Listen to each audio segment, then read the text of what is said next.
हुस्न परी मानु एगो बात आहा के सोझा की छनके औकात लाऊं ने ये किचन में बता दिया के हाथ आहा खाली बैसुका संगे करू बात। ये मिथिला वाली गालक लाली नखरा वाली कनक वाली पागल करी आहा के ठोर लाल लाल।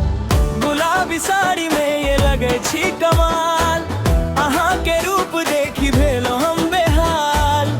गुलाबी साड़ी में ये लगे छी कमाल आहा के रूप देखी भेलो हम बेहाल।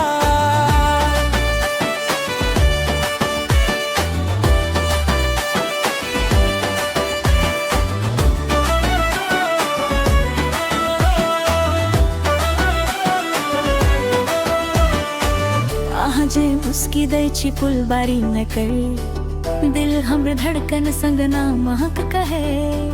काजर भरल नैन जादू चल रोज देखते बनलो हम प्रेम कुमारीज।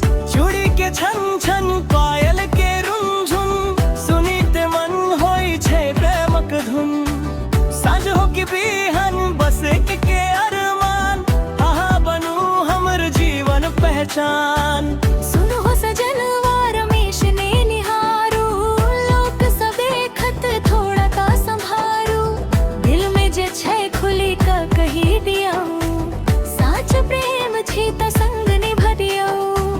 तोहरी बात सुनी मुस्किया बे तोहर ने दिल में ले घर बनाबे।